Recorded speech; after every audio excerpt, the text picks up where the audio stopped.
in necrological service in honor of the late former Senate President Juan Ponce Enrile is hereby declared open.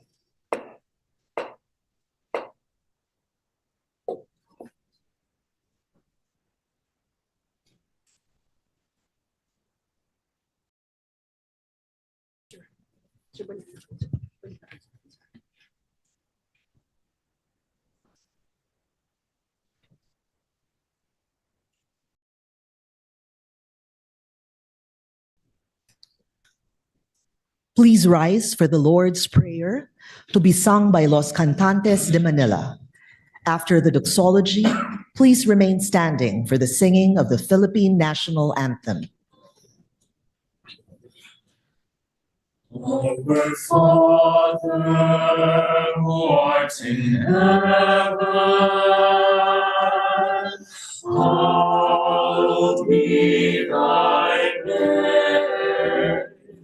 Thy kingdom come, thy will be done on earth as it is in heaven.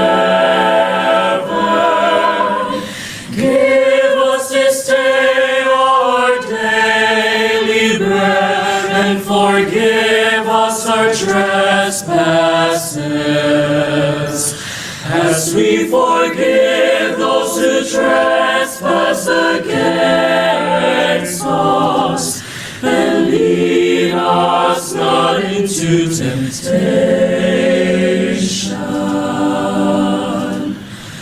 but deliver us from evil.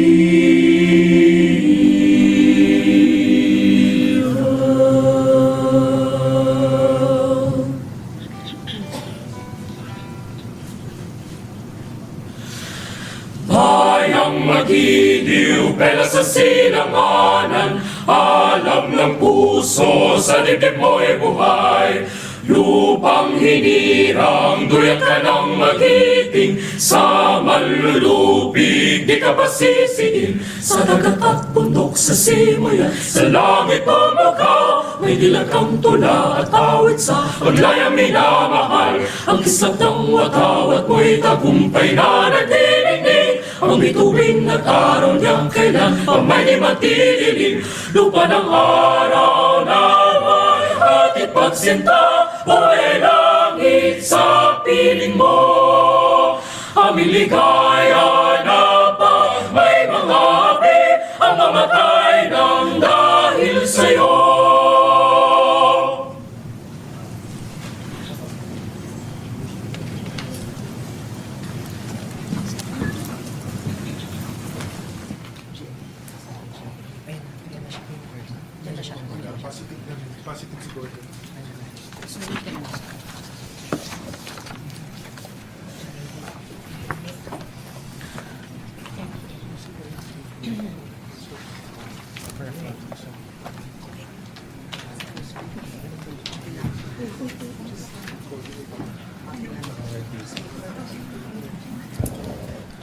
The Honorable Richard Gordon will now deliver his eulogy.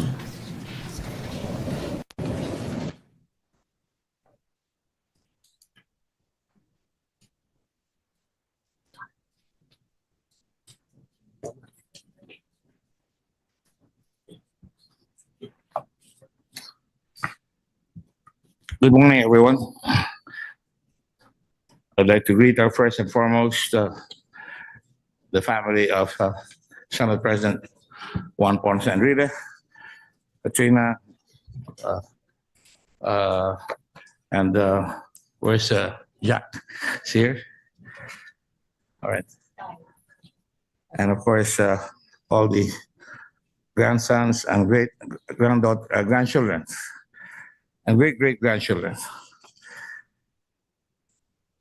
Senate President Soto, distinguished colleagues, it's good to be back here again, although not in this way, but nonetheless, thank you very much, Mrs. Arroyo. I didn't recognize you, Mrs. President.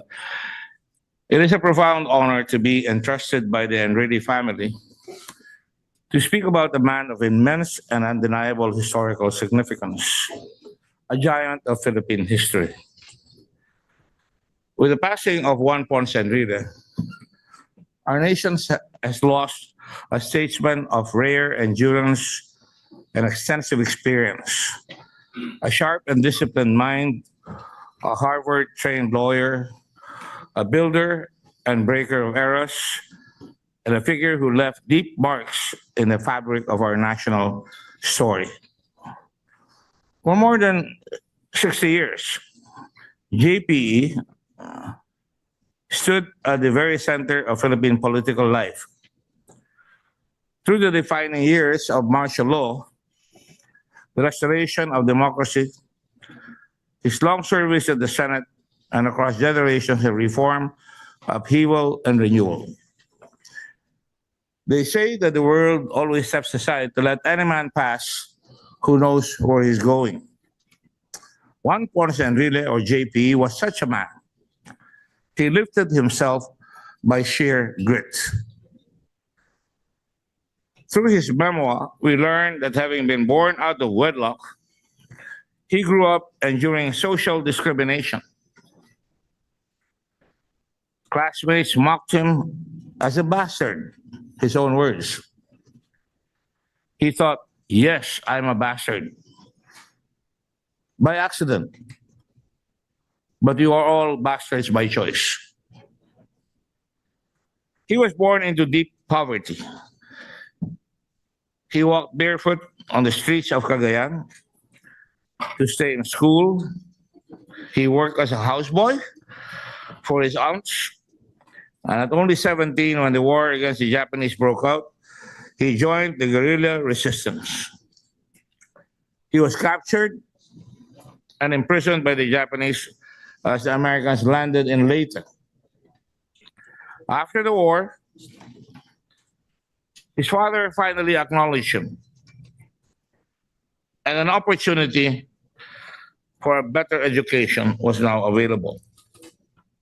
He excelled academically, graduated cum laude at the Ateneo, became salutatorian of the UP College of Law, and earned his Master's of Laws from Harvard University with specialized training in international law and taxation. Who would have imagined that this boy, born into struggle, exitless poverty, raised without privilege, would grow into one of the most consequential figures in our national life?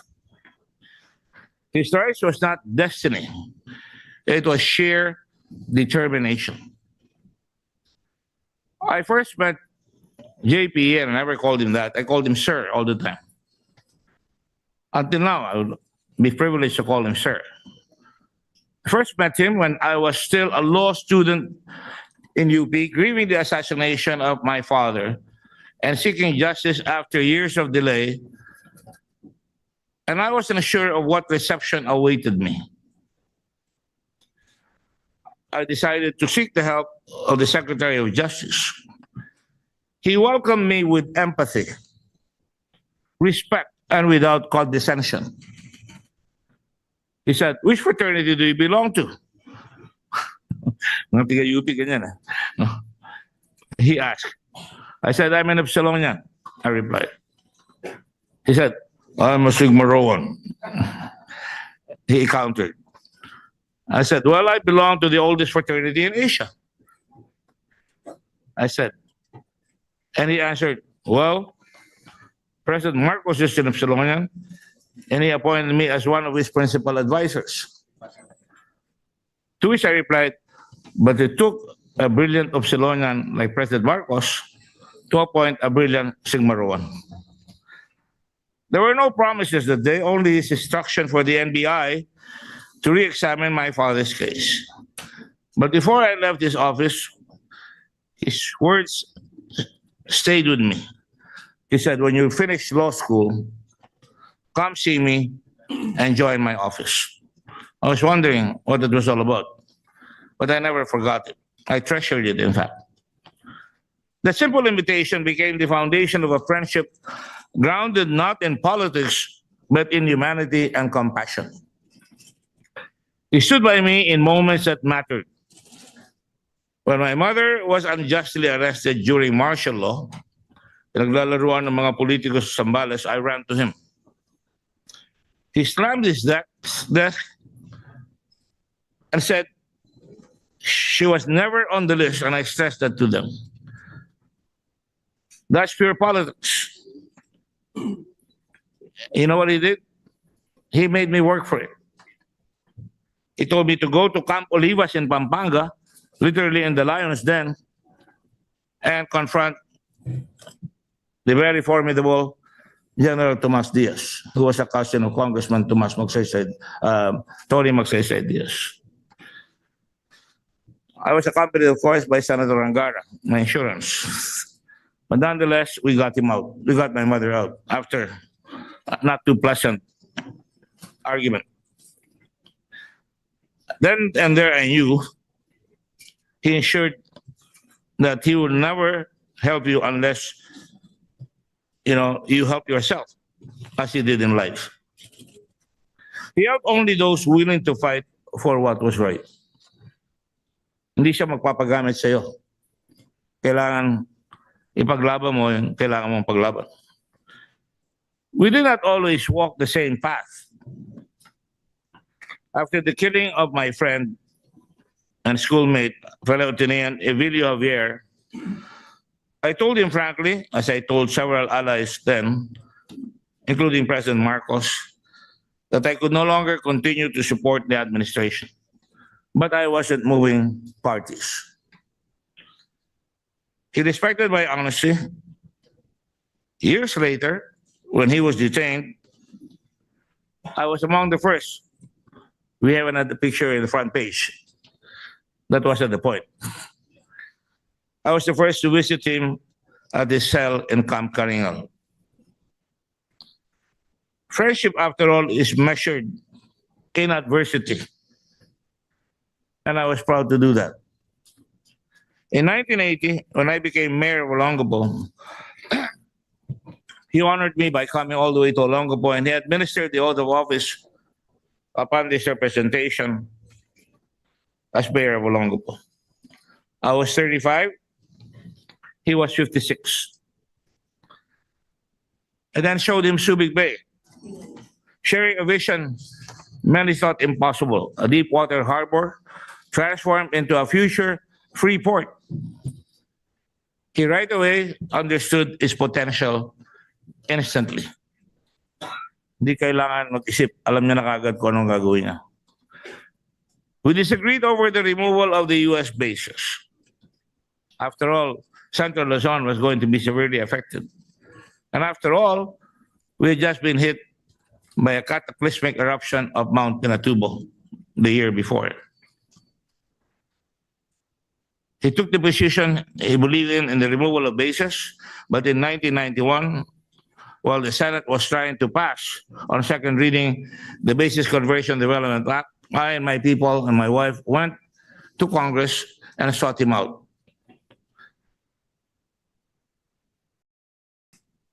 He understood us right away, understood the severity of our people's plight. Pinatubo had devastated us. Clark Field was looted. Our economy teetered. I went to him and said, our people's rice bowls, nabasag po lahat yung hapagkainan namin. And they've been broken. We're suffering. Sir, I said, do you remember the vision I shared when you administered my office as mayor of Olongapo? And I said, we must make the free port real. Despite the bill being late in the process, he acted swiftly. He spoke with Senator Shahani, Senator Angara, Senate President Joey Salonga, who finally said, we remove the bases. We must now help the people who bore the cost. Tens of thousands of people from Central Luzon came daily, particularly from Olongapo, to plead. JPE saw them and he felt their struggle. He helped. When the BCDA law passed, along with SBMA, with just a handful of crucial provisions. It changed history. Subic rose, then Clark, and later Cagayan, which he authored, and Zamboanga as free ports. It was an honor for JPE to recognize the role we played in the success of Subic. But the truth is, without JPE, Subic and Clark would not be the success they became. She was one of the few senators who understood what the free port was, competing with Hong Kong and making sure that it was a special customs territory, separate from the country. Our friendship was not defined by agreement, but by honesty. He was direct, blunt, and even if he disagreed, he told you immediately. But when he believed in you, he supported you completely. Huwag kang magugulat. Mukhang leon, pero may pusong mamon. Hahabulin mo lang at palalabasin mo yung tunay na character ni Juan Ponce Enrile. People will debate his legacy. Ganyan tayo mga Pilipino. As they should. Mag-debate na kayo hanggang gusto ninyo.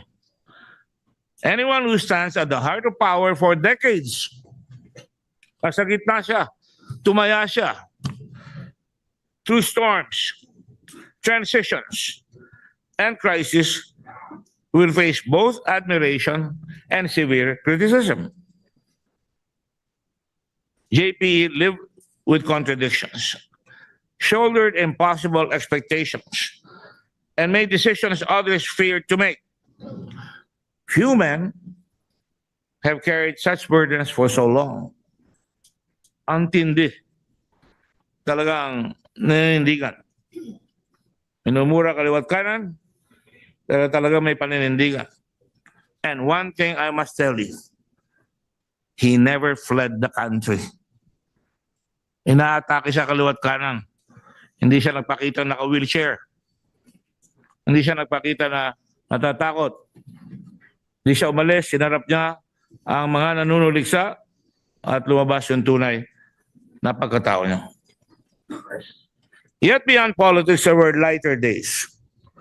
Birthdays, celebrations, and long talks about where the Philippines should go. Even after the Senate years, our conversations continued. I don't know if Katrina remembers, she called me one night. Her father was in a condo.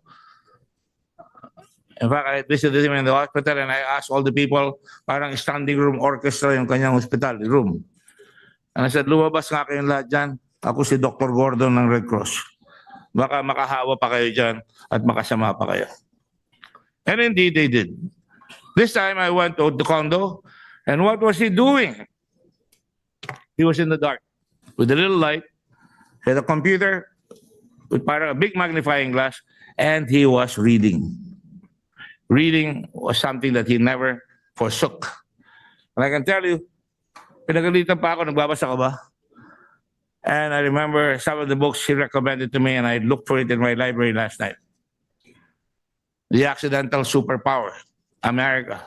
And he was looking at what was happening in the West Philippine Sea and was, in fact, tutoring me on what was going to happen in the future in this part of the world. Before he passed, and before I do that, I sat beside him somewhere here for a long time.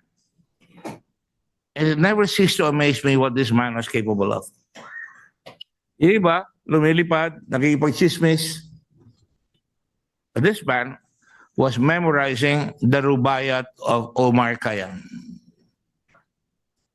Ewan kung maintindihan ni Senator Subirio. Naintindihan niya. No? But believe you me, I read that in Ateneo and pati ako nahilo. Ang haba nun. But he was memorizing it. He was preparing not to be senile, not to be cared for. He was practicing his mind all the time. Pwede nyo may-memory niya. Subukan nyo basahin yung Rubaiyat of Omar Khayyam. Baka dumugo ang ilong ninyo. Before he passed, he said quietly, and I heard this from a friend, if I hurt people along the way, forgive me. I never meant to. And I know he was capable of that. Walang kaduda-duda sa aking kaisipan niya. Those words came from a formidable, sharp-witted man who shaped so much of our political life, one who carried the weight of a lifetime from birth without progeny to struggling for an education and making sure he got his education and used it for his country. He carried the weight of a lifetime spent in the arena, political, moral, and personal. To Christina, Jack, Katrina, and the entire Enrile family, and all the grandchildren and great-grandchildren, Kate and I extend our deepest sympathies. I honor not only the public figure, but the husband, father, and pillar you knew intimately. To the nation, I say, remember him in full. In my days studying philosophy in my alma mater, I remember what one of our professors would say, reality manifests itself in profiles. Profiles. Ngayong araw na ito makikita mong profile, tomorrow ito, the next day iba. And to the nation, I say remember him in full.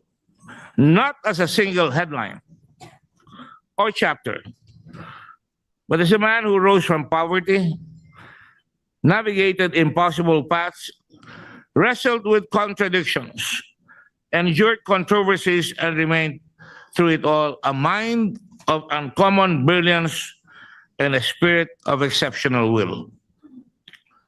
Loved and served his country as he could to the last breath of his body. And I know that for a fact, knowing him. May not agree with it, take my word for it, that was what he is. Our paths did not always align. Pati kami, nag-aaway kumisan, but we always end up beautifully. But they converge whenever duty and principle called in. In those moments, we found friendship, respect, something that we have lost in this country. Respect. And shared purpose. Again, something that we should remind ourselves of. Shared visions, shared struggles, shared victories. Juan Ponce Enrile lived an extraordinarily long life. Sabi nila 101, sabi ng iba 104. Long in service, long in struggle, long in influence, and long in the memories of our people. Challenges that would have broken lesser men only made him stand firmer.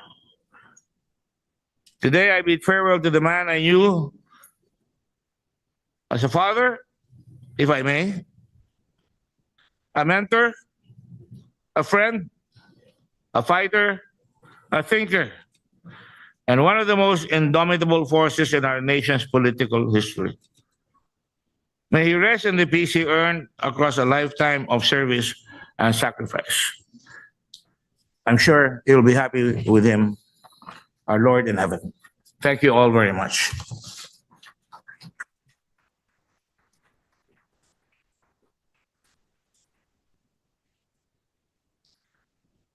The former president, Honorable Gloria Macapagal Arroyo, will now deliver her eulogy.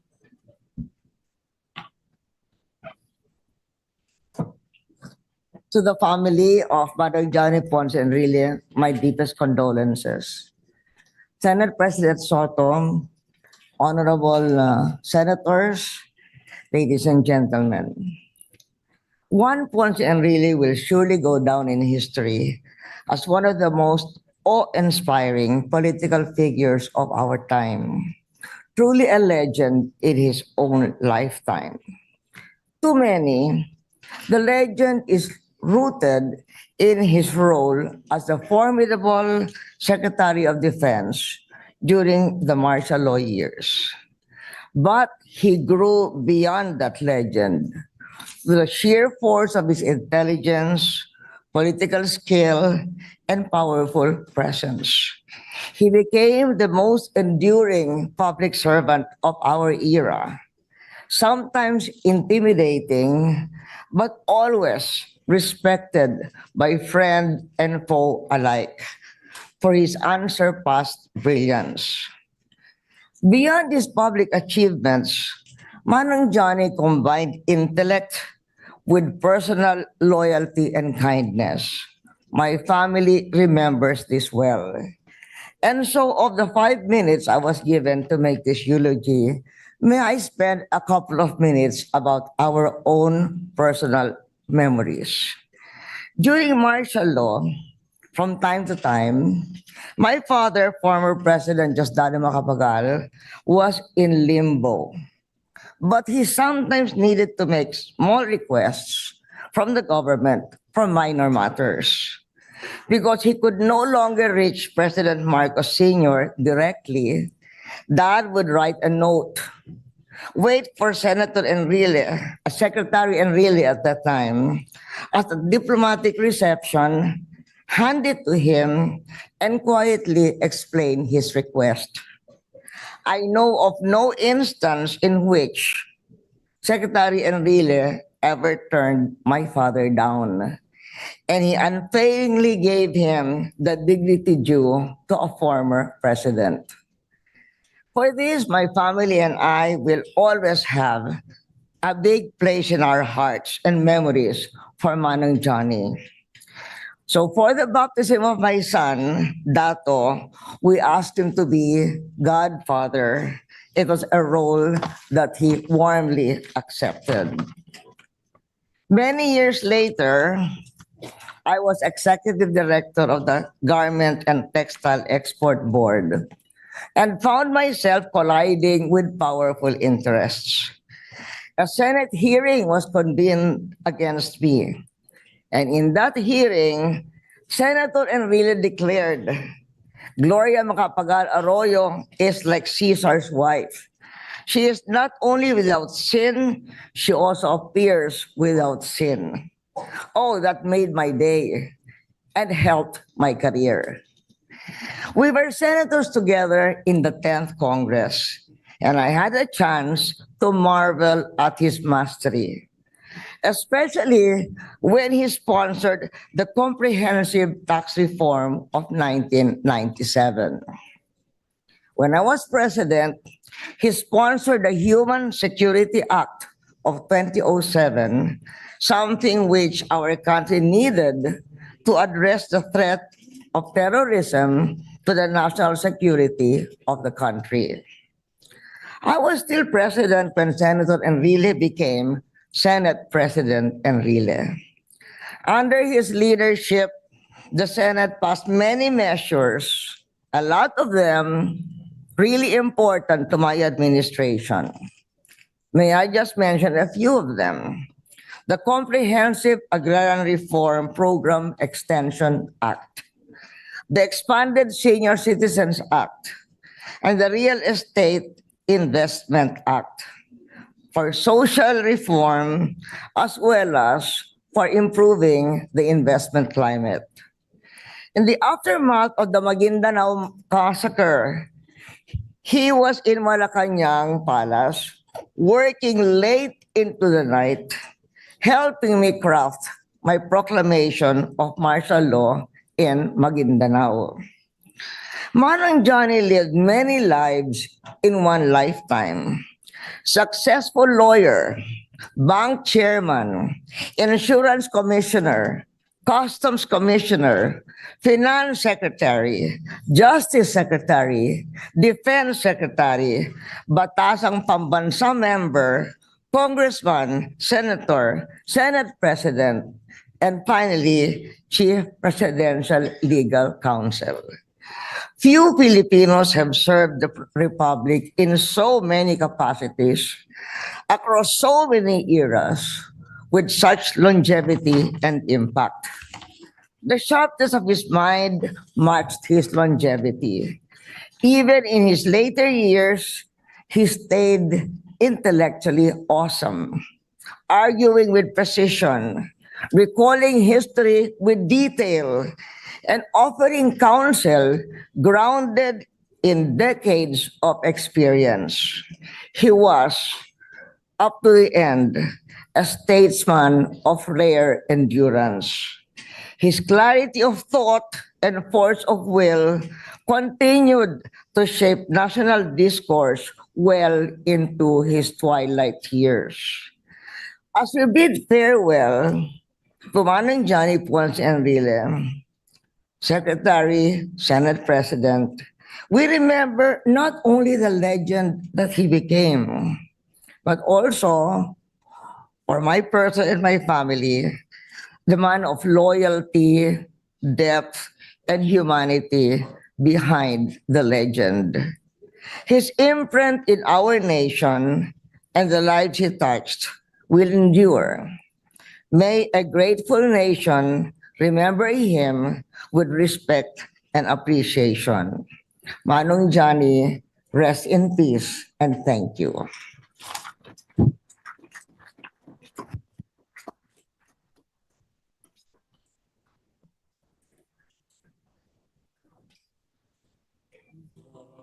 Lord bless you and keep you. The Lord lift his countenance upon you and give you peace. And give you peace. The Lord make his face to shine upon you. And be gracious unto you. And be gracious. The Lord be gracious, gracious unto you. Amen.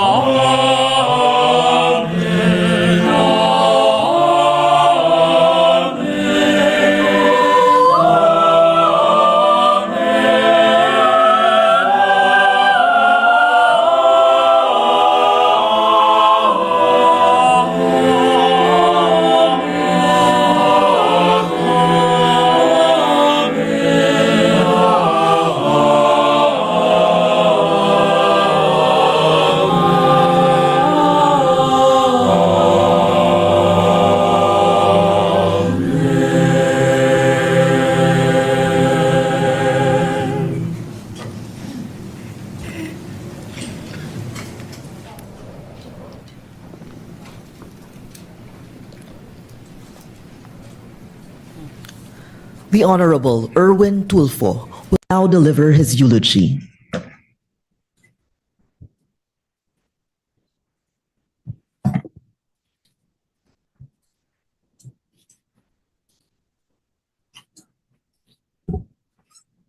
To Miss Katrina and to the entire Ponce Enrile clan, former President Arroyo, Senate President Vicente Soto, colleagues, distinguished guests, ladies and gentlemen, good morning. We gather today in solemn remembrance of Juan Ponce Enrile, a statesman whose long and storied career left a profound imprint on our nation. As former Defense Secretary, former Senate President, former Presidential Chief Legal Advisor, he embodied a level of service, discipline, and intellectual rigor that few in public office ever attain. His passing marks the end of an era once shaped by steady hand, his remarkable memory, and his unparalleled understanding of the laws and institutions that anchor our republic to this day. I speak today not only in my public capacity, but also as someone who deeply admired him. His counsel, though often concise, carried the weight of decades of experience. About a month before he departed, I had the privilege of visiting him in his home. I went there seeking guidance, earnestly desiring insight on how to become an effective legislator, how to navigate the responsibilities of public office, and how to serve with both conviction and humility. He received me with characteristic sharpness and clarity. His advice, delivered without flourish, was grounded in the principle that guided his own life: preparation, discipline, and fidelity to duty. That conversation, quiet yet profound, became a lasting source of strength and direction for me. It is a memory I hold with great respect and gratitude. In the cabinet, I often saw another side of him, one defined by measured encouragement. The Secretary of Social Welfare, before I would present programs and assessments before the cabinet, and he would listen intently. He never subjected me to difficult or combative questioning, unlike other cabinet members. Instead, he afforded me the rare comfort of trust. I was always grateful for that, grateful that someone of his stature appreciated my work, and that his silence, often mistaken for severity, could also mean approval.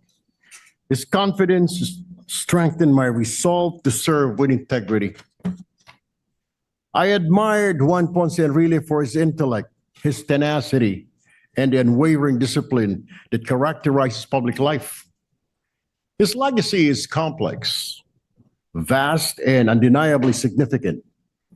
History will remember him as a man whose influence shaped institutions and whose decisions echoed across generations. But for those of us who are fortunate enough to learn from him directly, he will also be remembered for his generosity of wisdom and the steadiness of his presence. As we bid him farewell, may we honor his memory by upholding the values he exemplified: dedication to service, clarity of purpose, and a steadfast commitment to the nation. May he rest in peace, and may his legacy continue to guide us in the work he leaves behind.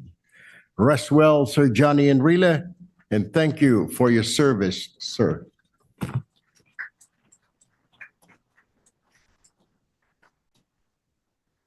The Honorable Robin Hood Padilla will now deliver his eulogy.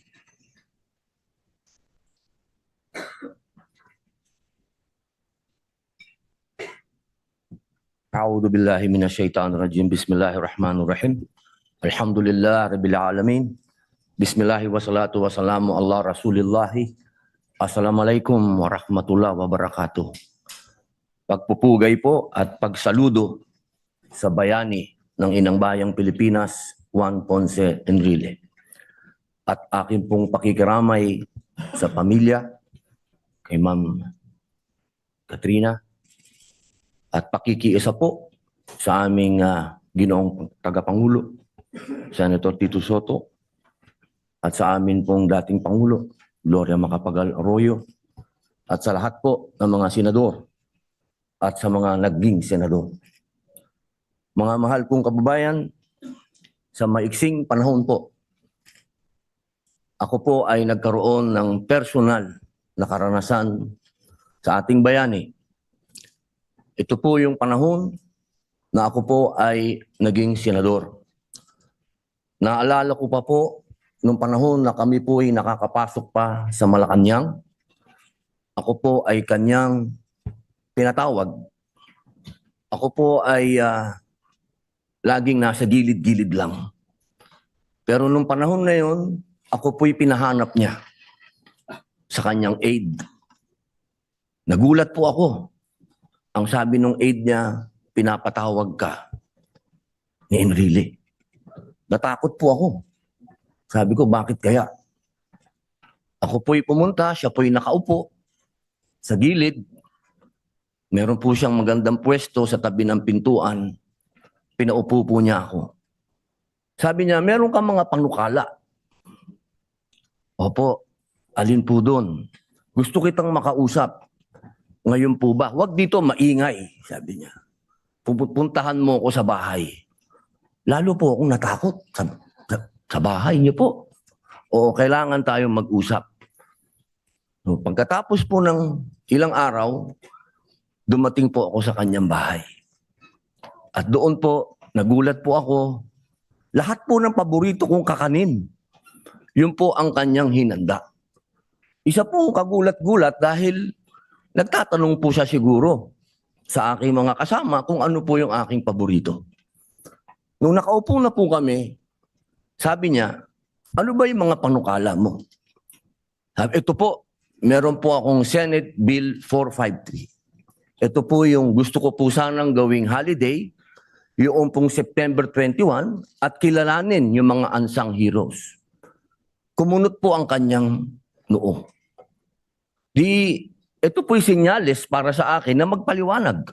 Sabi ko sa kanya, alam niyo po, ako po ay dating komunista at hanggang ngayon ay sosyalista. Ako po ay namundok at naiintindihan ko po kung ano ang ipinaglaban ninyo noong September 21. At ako'y naniniwala po na sinagip po ninyo ang bayan para tayo po ay maging komunista.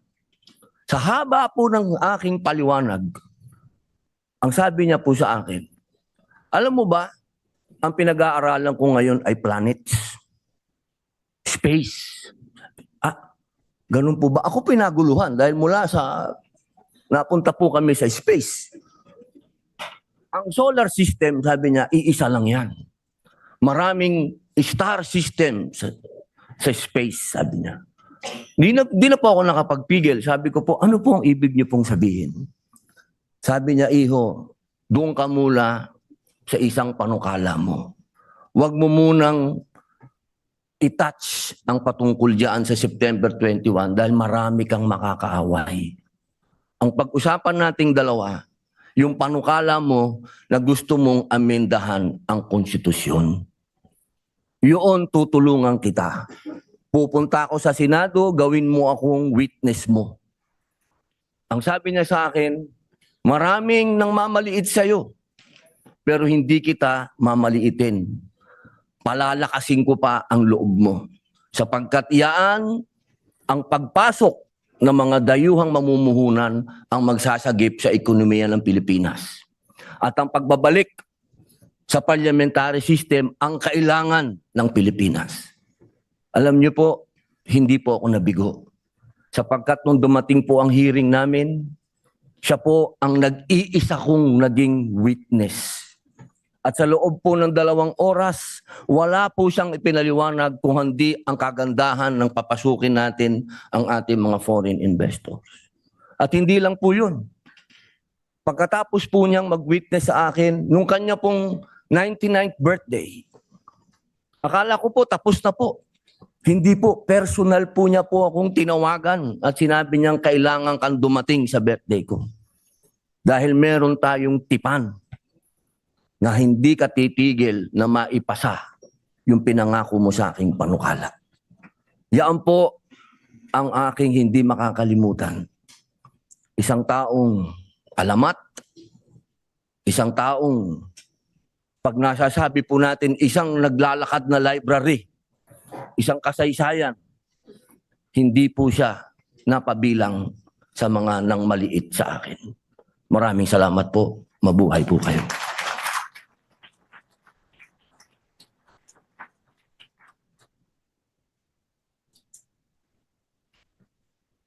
The Honorable Jinggoy Ejercito Estrada will now deliver his eulogy. Good morning.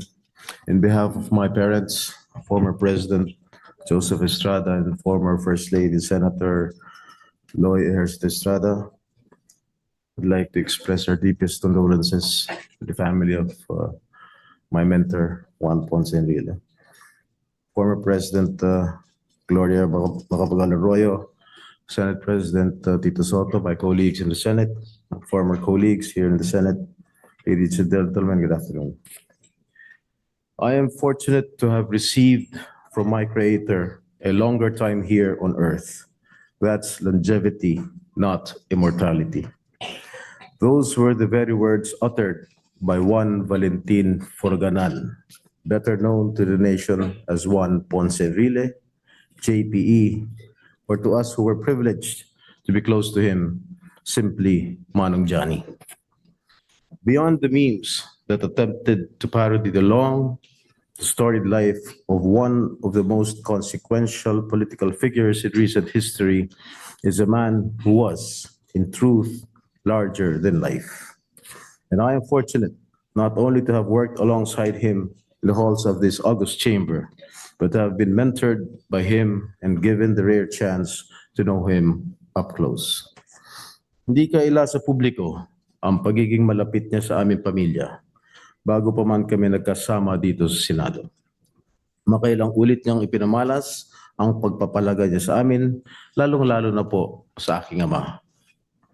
I can never forget him, nor repay him for this extraordinary act of kindness he wrote in his memoir, recalling how my father insisted on accompanying him in a closed van on the way to the NBI headquarters sometime in February 1990 when he was arrested, just to make sure Manong Johnny was safe from harm and spared from further humiliation by a media crowd eager to capture his fingerprinting and mugshots. Yet, he did repay my father many, many times over, and that profound expression of gratitude extended even to us, his children. Kung noon ay dinamayan siya ng aking ama, ibinalik naman niya ito nung ako at ang aking ama naman ang inaresto at ikinulong. Isa siya sa mga kaibigan na nagpatunay at tumupad sa mga salitang walang iwanan. In the final hours leading up to my father's departure from Malacanang, hours marked by emotional farewells and deep political uncertainty, one person stood out and gave a crucial piece of advice. Amid the flurry of discussions and on the eve of our eventual leaving from the palace, Manong Johnny went there and told my father to remain strong, especially for our family. He then whispered and advised my father not to sign anything else except a prepared official statement which he had carefully read, reviewed, and approved, lest anything else be twisted as a resignation letter. That short but emphatic counsel proved vital, and it was one of the pillars upon which my father stood to show the nation that he was unjustly removed from office, that his departure from Malacanang was for no other reason than to avoid bloodshed. When the Arroyo administration assumed power, Manong Johnny was asked to help. He agreed, but with one clear condition, that he would never abandon my father, whom he considered as a dear friend. Sinabi niya, tutulong ako kung ano ang kaya ko para sa ating bansa. Huwag niyo lang ako palayuin kay Erap. Mas kailangan niya ako ngayon. That was Manong Johnny, a true and faithful friend indeed. Sa huling pagkakataon, nung ako naman ang kailangan niya samahan sa detention facility sa Camp Crame, mahigit isang dekada na nakakalipas, literal na sinamahan po ako ni Manong Johnny. But levity aside, words are not enough to describe the warmth and fatherly affection shown to me by Manong Johnny. The very first thing he did after the Supreme Court granted him bail in 2015 and ordered his release from hospital detention was to visit me and Senator Bong Revilla to lift up our spirits, to tell us to keep the faith and to never lose hope. Gusto ko happy ka, he said in his immortal campaign slogan. Pero si Manong Johnny, marahil, hindi alam na nakakarami. Ay masaya na kung ang ulam sa hapagkainan ay isda. When Senate reporters once asked him for the secret to his longevity, he simply said that aside from reading his mental calisthenics, he preferred fish and vegetables. Namumukod tangi ang karne norte na gawa ng kanyang anak na si Katrina sa nakahilingan niyang kainin itong mga nakalipas na taon. At mahilig din pala si Manong Johnny maglaro ng Bejeweled sa kanyang tablet noon. Hindi man siya techie, pero sa edad niya na 89, nahilig din siya sa larong uso noon sa kanyang mini iPad. Enjoy na enjoy siya, and he played it seemingly oblivious to whatever storms were swirling around him. Yes, even while the late Senator Miriam Defensor Santiago was lividly attacking him on the Senate floor. They were both colorful characters in their own peculiar ways. His insatiable appetite for learning, his studious and stern discipline, and his legendary intelligence aside, sa araw-araw na buhay, napakasimpleng tao ni Juan Ponce Enrile. Dala niya sa kanyang pagtanda ang kanyang mahirap at payak na pinagmulan. At simple man, hindi siya naging maramot sa pagbabahagi ng kanyang talino bilang isang batikang abogado, mambabatas at lingkod bayan. Isa ako sa makapagpatunay nito, lalo na nung ako'y nagsisimula pa lamang sa Senado. He once said, medyo mainit ang ulo niya nung araw niya, the Senate is not an institution for learning, not a classroom or a venue for teaching, but a constitutional body tasked with making weighty political and legal decisions. That is why a senator, whether veteran or neophyte, must always come prepared. That is one of the teachings imparted to me by Manong Johnny, one that I carry to this day. So when he was lecturing about this in session, a neophyte senator, Senator Lapid, charmed Manong by saying, Mr. President, di po ba sabi niyo, problema mo, sagot ko? Eh, yun nga ang problema ko, hindi ko maintindihan, bago po ako rito. Yun po sinabi ni Senator Lapid. Kaya nga po ako nagpapaturo sa inyo. Laughter enveloped the session hall, and right there and then, Manong Johnny and Senator Lapid became very, very good friends. So whenever I had any questions or misgivings, I never hesitated to seek advice from one of the most brilliant minds in this chamber. And he was always willing to share his thoughts. He was both a gentleman and a statesman par excellence. When he was about to be installed as Senate President in November 2008, some colleagues urged him not to allow the then Senate President to resign, instead force him out. Manong Johnny did not budge. He stood his ground and said they should leave it to him how he wished to treat a friend. And if they disagreed, he was prepared to forget about the change in the leadership. Such was the gentleness and character of Manong as a friend and a colleague, a side of him that not many have had a glimpse of. To most people, former Senate President Enrile will be remembered as a central political figure who served under 8 presidents across more than 6 decades. A central figure in many critical times and political upheavals this nation has witnessed. But to me, Manong Johnny is and will always be nothing less than family. Manong Johnny is irrepressible, irreplaceable, and incomparable. A very, very tough act to follow.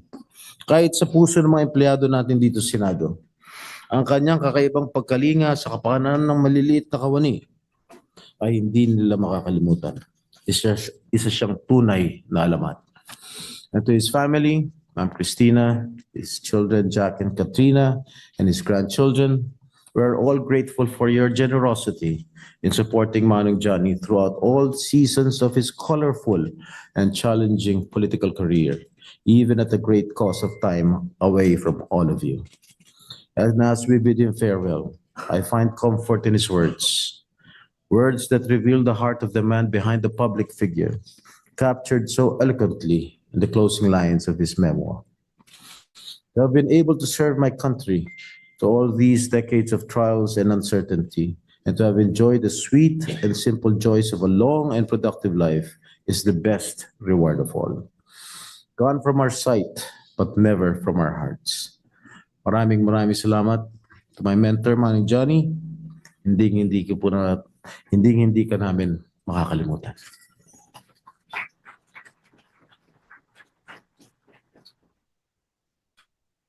The Honorable Joseph Victor Ejercito will now deliver his eulogy.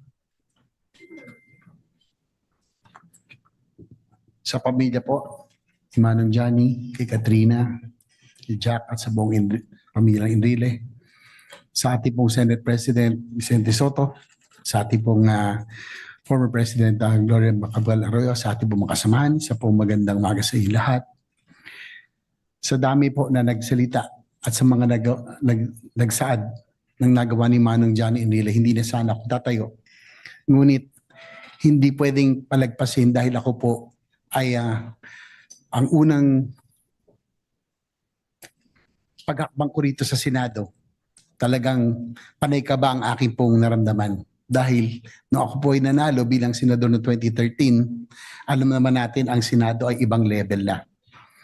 Nung paglakad ko rito, ang manakasalubong ko, si Miriam Defensor Santiago, Frank Drilon, nasabi ko, naku, mukhang ibang level talaga to. Kaya ko ba ito? Tama ba ang pwesto kong pinasukan? At nung paupo na ako, during the first session day, ang katabi ko naman si Juan Ponce Enrile. Dahil alphabetical po. Ngunit kakaiba po, sa halip na ako po ay intimidate, sa halip na ako maging hindi po palagay, bilang isang seatmate, ay naging komportable lagi akong kinakausap ni Manong Johnny. And from time to time, no, he will impart the words of wisdom and knowledge to a neophyte senator like me. Nakakatuwa po na minsan pag may pag-uusapan ho kami, siya pa ho ang pupunta sa aking opisina. Nasabi ko, ako na lang, hindi, hintayin mo ko dyan. At ilang beses na ako'y dinalaw niya sa aking pong opisina. JP was a natural mentor, sharing wisdom generously to the young people, to the young legislators like me. At sabi nga na aking kapatid, during his idle time, pag hindi siya nagbabasa, siya naglalaro sa kanyang iPad. Sabi ko, Manong Johnny, ba't kayo naglalaro? Parang aking isipan ay tuloy-tuloy na gumagana. So that is probably the reason why he maintains his sharpness through the years.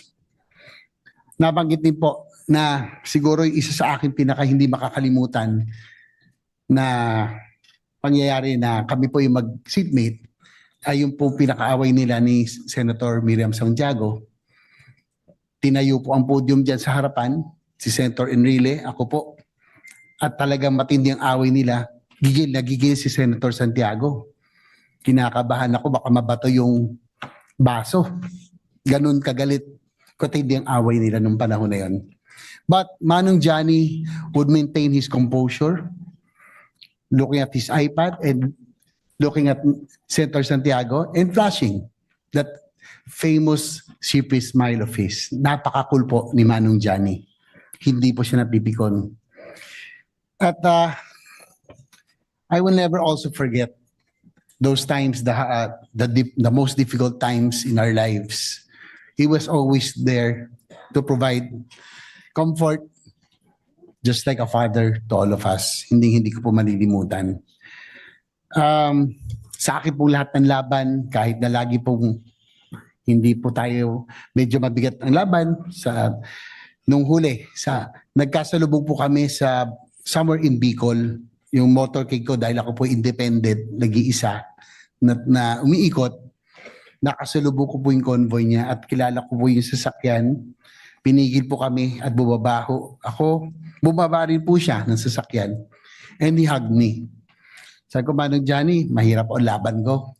Sabi niya, huwag kang mawawala ng pag-asa. Kayang-kaya mo yan. At nandito ako para sumuporta sa iyo. Manong Johnny, it has been a privilege and an honor to be your seatmate, your colleague. Ako'y natutuwa na ako'y nabigyan ng pagkakataon na makasama ang isang masasabi nating legend in Philippine politics and government service na hanggang sa huling hininga ni Juan Ponce Enrile, siya po ay nagsisilbi sa ating bayan.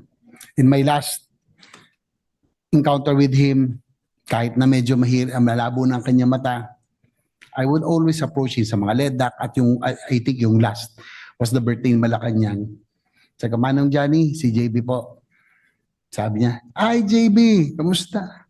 Kamusta mo ako sa daddy mo? Pagbutihin mo." So, even at that advanced age, he never forgets to show his care and compassion. Manong Johnny, sana po balang araw, alam kong marami tayong hamon na kinakaharap ngayon. Pero yung pangarap sa bawat Pilipino na gusto mo maging happy ang bawat Pilipino, balang araw ay sana ay maging katotohanan. Maraming salamat sa iyong pagsisilbi sa sambayan ng Pilipino.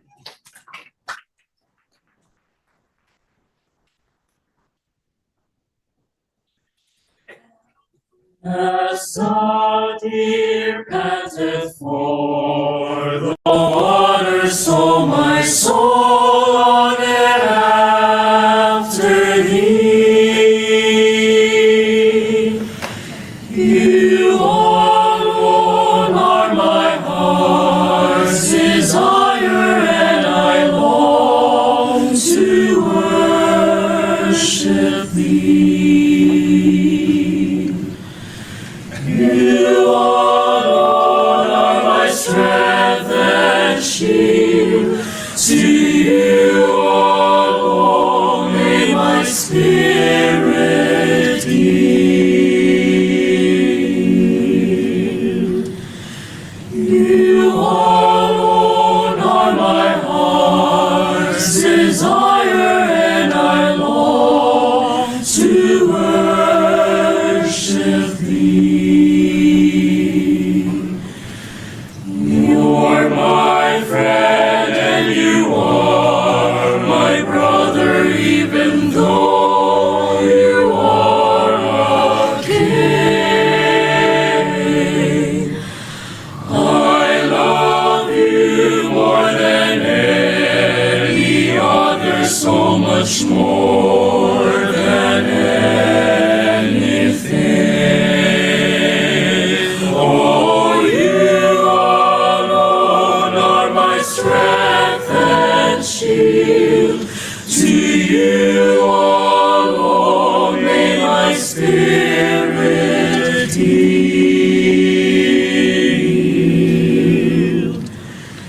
You alone are my heart's desire, and I long to worship thee. And I long to worship thee.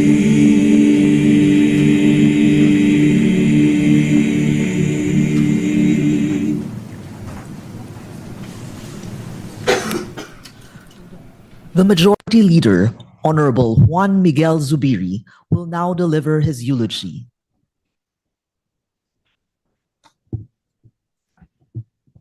To the Ponce Enrile family, Ma'am Katrina, and all the children, grandchildren, nephews, nieces, my deepest condolences. To former President Gloria Macapagal Arroyo, to Senate President Tito Soto, to all my colleagues in the Senate. It is hard to believe that the beloved Manong Johnny, the former Senate President, Juan Ponce Enrile, is truly gone. He remained so vital, so present, so relevant to the nation up to his last days. And it was no stretch of the imagination to believe that he would outlive us all and be around forever. As a matter of fact, he probably was the oldest secretary ever to hold office. I think the Guinness Book of World Records should give him that distinction. Just last year, he was here with us to receive our Senate resolution honoring him for his life's work. He was over 100 years old, already wheelchair bound, but his mind was as sharp as ever, And he gave an insightful and inspiring message of gratitude. No script, no preparation. And it was a moment to behold when we listened to him give his acceptance speech. 1 year later, here we are, honoring him again, one last time, for this singularly brilliant man. Manong Johnny was, with no exaggeration, a giant among us. We learn our history, he lived it, shaped it even. We dream of change, he led a coup that paved the way for a revolution. He was never one to sit and watch history unfold as he turned the pages himself. It is hard to imagine that this country would look like without Manong Johnny and his maverick leadership and the sheer brilliance of the good senator. Among the many hats he has worn, he was Finance Secretary, Justice Secretary, Defense Secretary, a member of the House of Representatives, a member of the Batasan Pambansa, a senator, and one of our longest-serving senators at that. And of course, we fondly know him as the Senate President that we loved. And he continued to serve his country until his last days, offering sharp and invaluable insight as the Chief Presidential Legal Counsel. He is the mind behind landmark laws such as the Comprehensive Tax Reform Law, the Human Security Act, and the Philippine Competition Act, many others. And he always provided crucial legal wisdom and questioning that helped strengthen all the measures that he steered as Senate leader. But despite his towering and enduring presence in Philippine politics, he was humble and hardworking as anyone. When he was a senator, he was here every day. And he was always working, and he would always make sure that he opened the sessions. And when I was a neophyte senator back in the 14th Congress, he readily took me as majority leader when he was elected as Senate President. He believed in me when I didn't believe in myself, when I didn't believe that I could do the job of being a majority leader. And I could fondly recall that there was a day that they called me to the presidential suite of the Sofitel. And I did not know why. It was Senator Ed Angara who called me there. And when I came up to the presidential suite, I saw Manong Johnny, the likes of course, Senator Angara, Senator Marojas, and many other distinguished senators that were there. And I said, I'm in the presence of great leaders of the Senate. I was just in my first year, a year and a half in this institution. And it was then when they asked me to be his majority floor leader, and I said, I've just been a year old in the Senate. I'm all with so many of these leaders. How can I be their majority leader? That was the time when Senator Drilon was there, Senator Miriam Defensor Santiago, Senator Manny Villar, and many other distinguished senators at that time. And Senator Nene Pimentel and all. And he took me aside with Senator Angara. He was tapping my chest and said, "You can do it, Migs. I believe in you and I will help you." When he said that, I was completely disarmed and I said, I will do my best, Mr. President. He showed me the ropes of legislation like a father to a son. And like a father to a son, he could be strict and quick to anger. We know that when we make our mistakes. But at the same time, he was comforting and understanding when he saw that you were trying your best. And I remember in that room, Senator Dick Gordon was there as well in that meeting. And more than anything, when he was comforting and supportive, was what made him a great leader. As mentioned earlier by Senator Jinggoy, he would mentor also Senator Lito Lapid, and many of us. He was a formidable statesman, but a kind mentor. He was always generous with his time, always ready to pass his knowledge forward, and always ready to shepherd less experienced colleagues. And I'm very, very grateful to have learned under his wing. And he must have taught me well because this is my fourth time as majority leader. And, you know, he didn't make my work very difficult.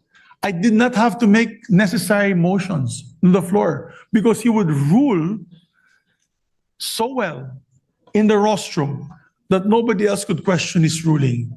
And that was it. And we continued the day. I treasure my memories of our Senate caucuses with Senate President Enrile. I would remember Senator Lacson, Senator Honasan, myself, and many other senators would sit in the Senate President's lounge upstairs when he would talk about his previous experiences and the discussions that we had on the floor. And he would say, if we would try to amend the law, like the Immigration Act, which was a 1935 law, and several other laws, he would tell us, I know that law because I helped craft that law many, many years ago, 50 years ago. And he would explain to us the rationale of each and every law. And we were grateful to him for all that experience he was sharing with us. He called it, and you know, my dear colleagues, his brilliance. No, we were trying to absorb the legal brilliance and his deep institutional knowledge. And I would think, here's a man who has seen it all and lived it all. And still in 2011, I was surprised when he said, and this was during my resignation in 2011, from the rostrum, he couldn't believe that I was going to resign. I think it was the first time a senator ever resigned out of delicadeza.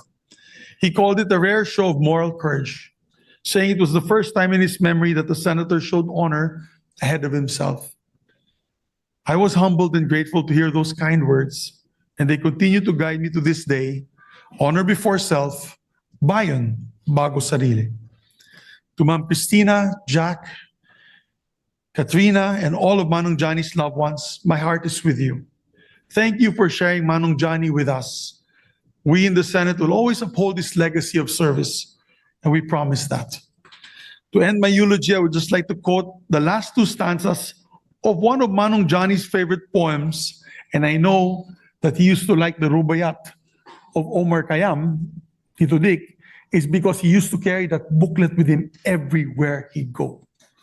And whenever I'd go up to the rostrum, he would be reading it and writing notes on the side. I think that should be put in a museum because he wrote a lot of notes on the side of that beautiful little book. And to end, I would just like to quote the last two stanzas of a poem from William Ernest Henley called Invictus. Beyond this place of wrath and tears looms but horror of the shade, and yet the menace of the years finds and shall find me unafraid. It matters not how straight the gate, how charged with punishments the scroll. I am master of my faith, and I'm captain of my soul. Indeed, Manong Johnny was the master of his fate and the captain of his soul. Once again, my deepest condolences to the Ponce Enrile family. Thank you.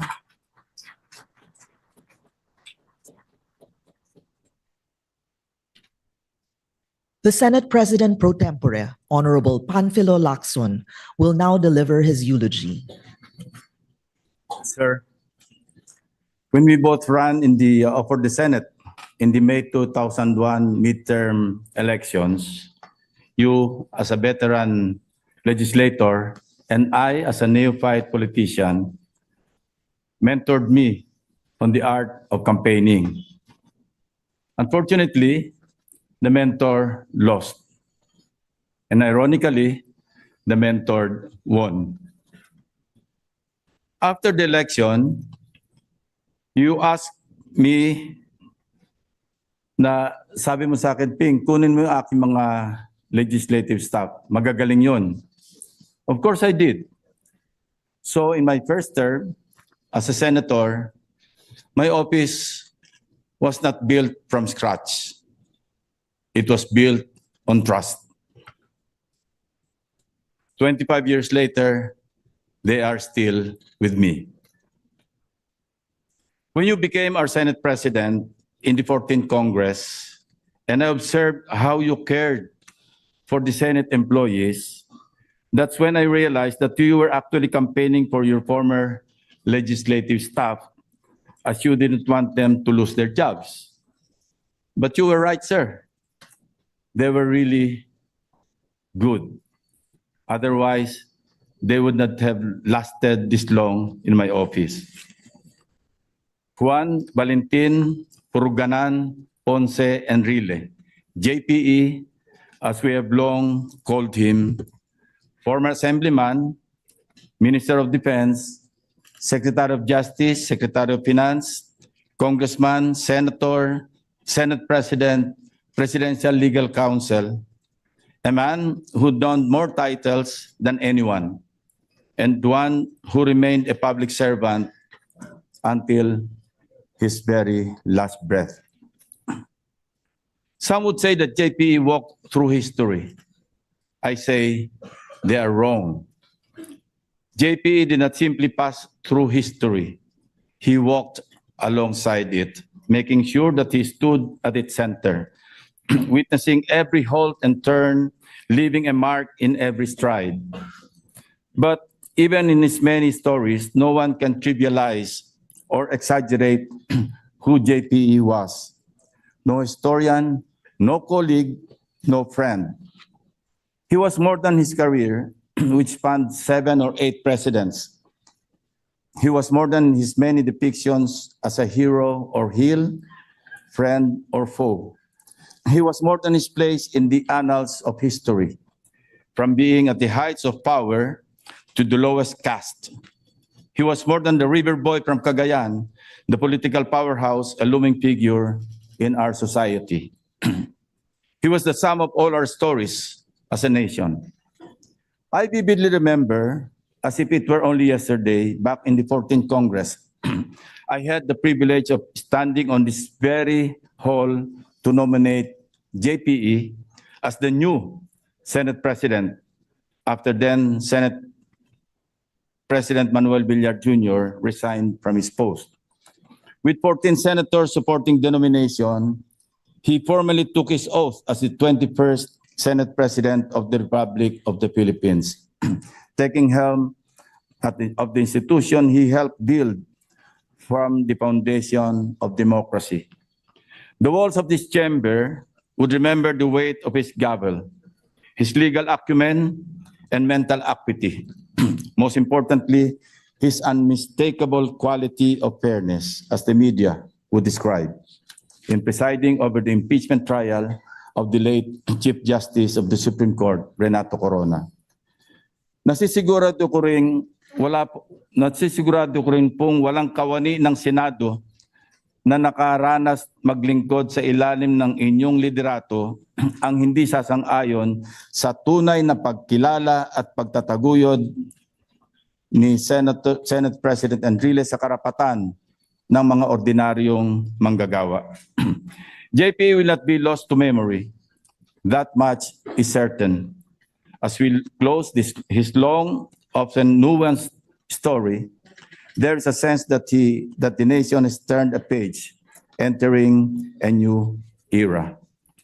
May this dawn be more than just a marker, but a moment of national introspection. May you challenge us to finally distill the enduring lessons from the vast, winding story he leaves behind. Thank you, sir.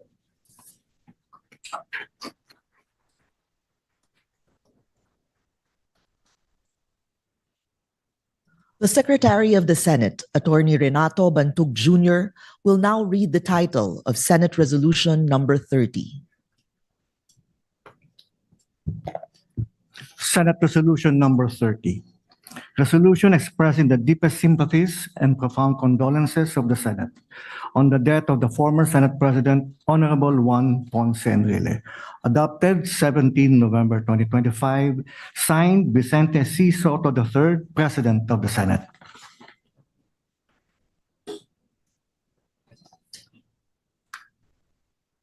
The Senate President, together with the incumbent senators present, will now present the resolution to the family of the late former Senate President, Juan Ponce Enrile.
The Senate President, Honorable Vicente Soto III, will now deliver his eulogy.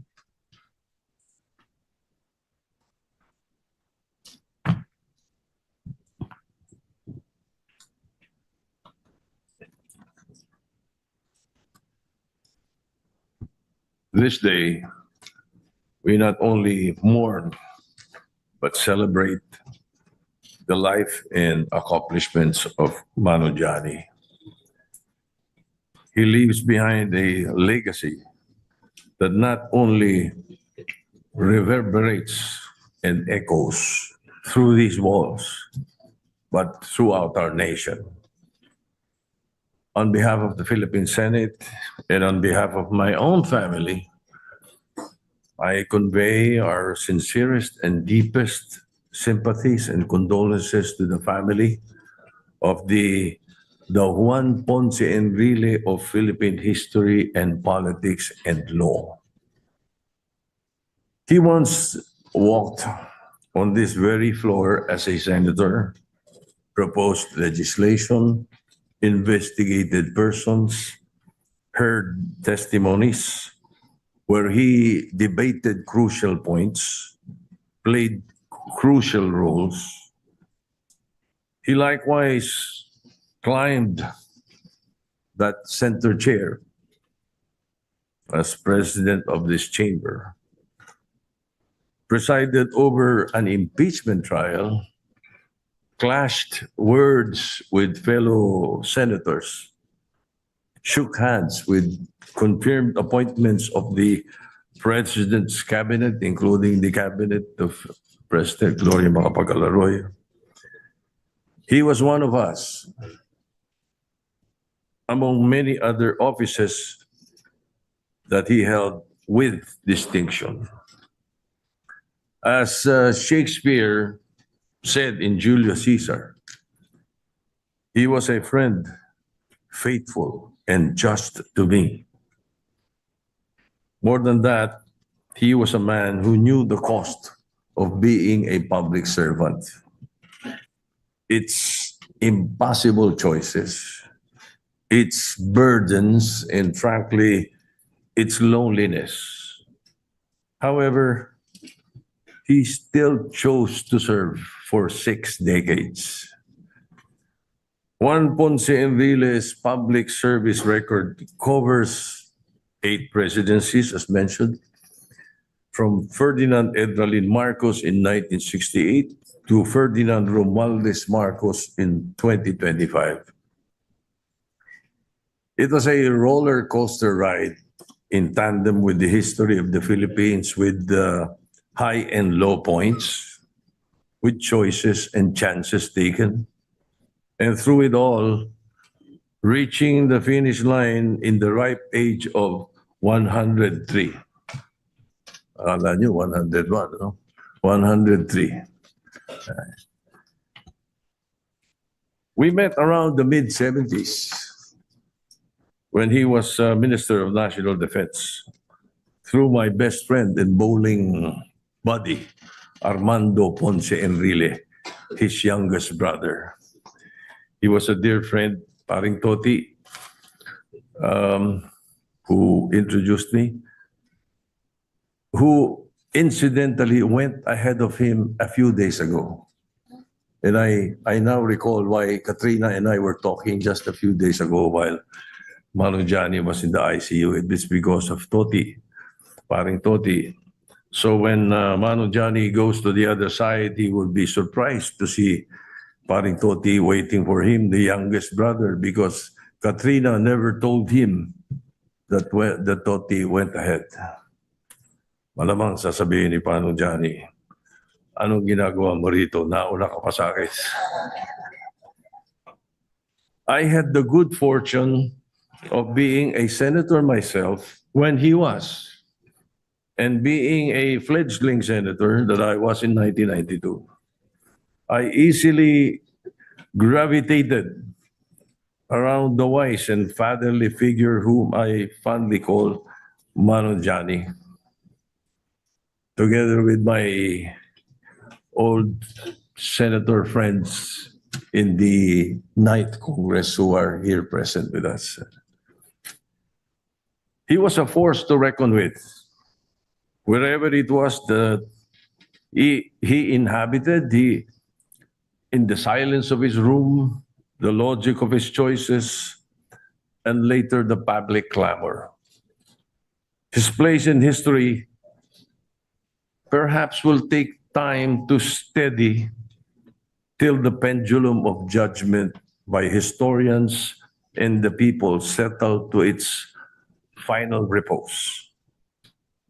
He had personal, official, and legal battle.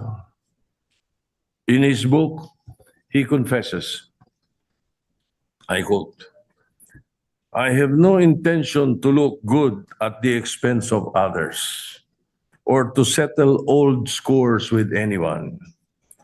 Of my personal battles, I won some and lost some.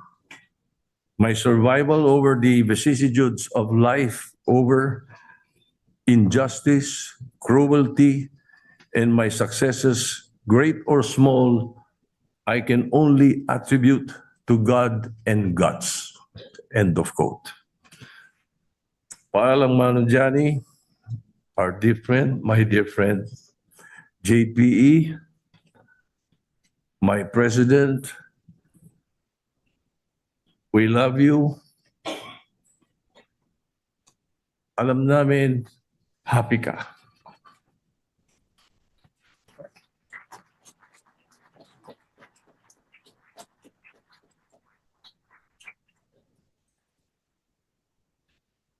On behalf of the family of the late former Senate President Juan Ponce Enrile, Ms. Katrina Ponce Enrile will deliver the response.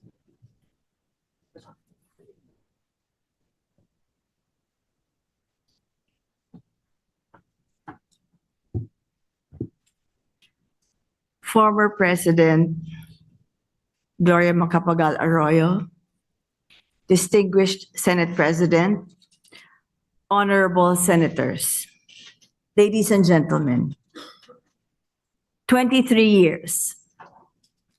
That's how long these halls knew the measured steps of Juan Ponce Enrile. That's how many years you called him Manong Johnny. Not out of obligation, but out of genuine affection for a man who understood something vital. That this chamber's true power lies not in its votes, but in its capacity for grace. Senate President Tito Soto spoke of the loneliness of public service. My father knew that loneliness. A century of impossible choices, of watching allies become adversaries with shifting political seasons. But here's what sustained him: this chamber. You called him a mentor, but he saw you as teachers too. From the youngest neophyte senator to the most seasoned veteran, he believed each of you carried wisdom this nation needed. When senators knocked on his door, whether from the majority or the minority, from the administration or the opposition, those distinctions dissolved. What mattered was your love for the Philippines. That was the only credential he required. This resolution honors his titles, but you honored something deeper. You proved his deepest faith correct, that the Senate could be more than a battlefield. that Manong Johnny could be both fierce opposition and first counsel. That respect could survive even our deepest divisions. His door is closed now. But what it represented cannot be closed. Not if the Senate he loved is to remain what he believed it could be. On behalf of the Ponce Enrile family, we receive your resolution not just as an honor, but as a promise that in this chamber, wisdom will outweigh politics, that service will transcend self, that Manong Johnny's door is closed, that although Manong Johnny's door is closed, his spirit of mentorship and grace remains forever open. Thank you for the 23 years of calling him Manong Johnny. Thank you for proving him right about what this chamber could be. Maraming salamat po.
This necrological service is hereby declared closed.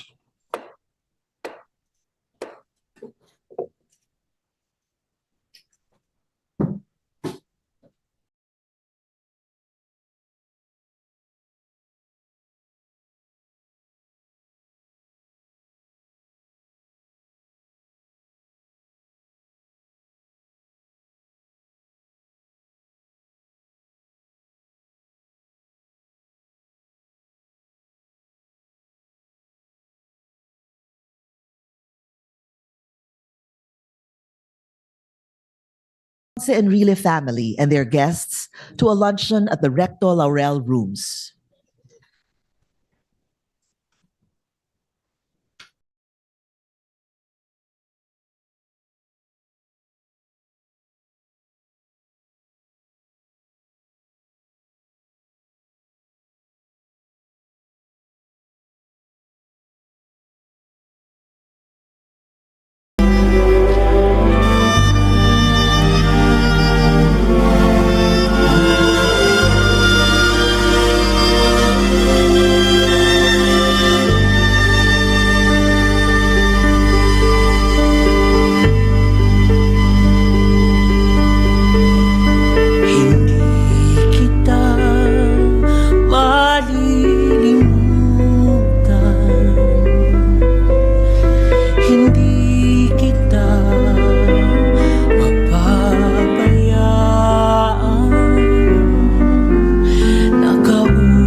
Bésame mucho, que tengo miedo.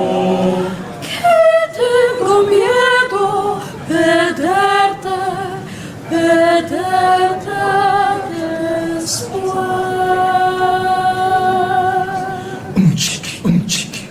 Bésame, bésame mucho, bésame mucho, como si fueras la noche la última, sí, la última. Bésame, bésame mucho, que tengo miedo perderte después, quiero tenerte muy cerca, mirarme en tus ojos, verte junto a mí. Piensa que tal vez mañana yo ya estaré lejos, muy lejos de ti. Bésame, bésame mucho, bésame mucho, como si fueras la noche la última. Sí, la última. Bésame, bésame mucho, que tengo miedo perderte después.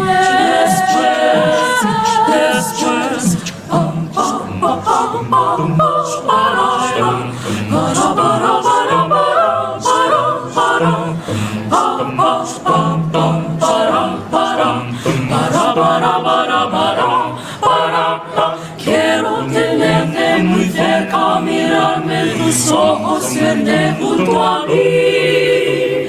Piensa que tal vez mañana yo ya estaré lejos, muy lejos de ti. Bésame, bésame mucho, bésame mucho, como si fueras la noche la última. Sí, la última. Bésame, bésame mucho, que tengo miedo, que tengo miedo. Bésame, bésame, bésame, bésame, ay, bésame, bésame mucho.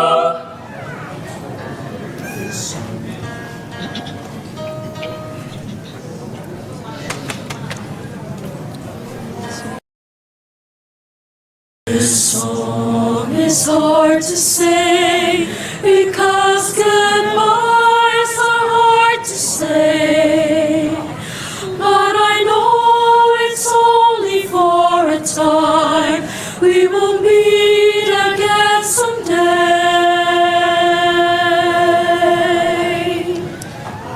The song we've left unsung will keep ringing in my heart till the melodies keep echoing and help me do my part to let the light of our love shines for all the world to see. May your joy and laughter become a part of me.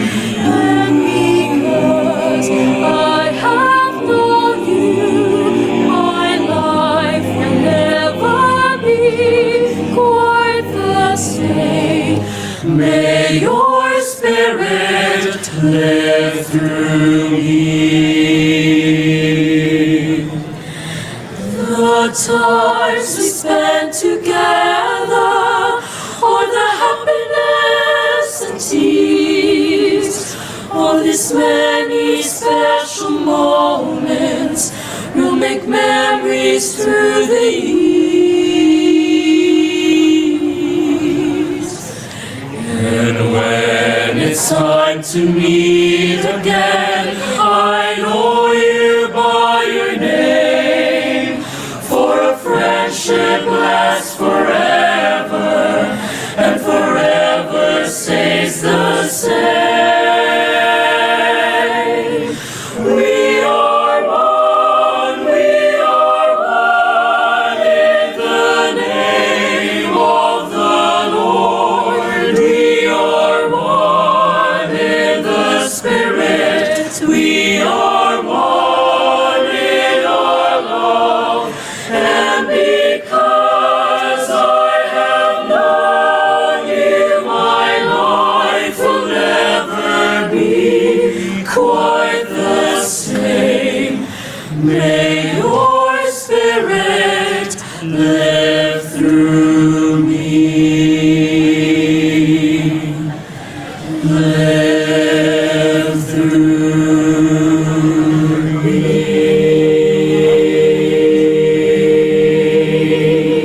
Bravo, guys. Galing. Sobrang galing.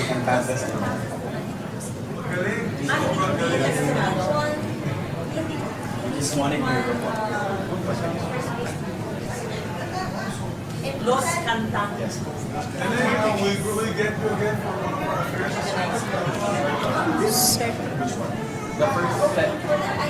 Opening po na.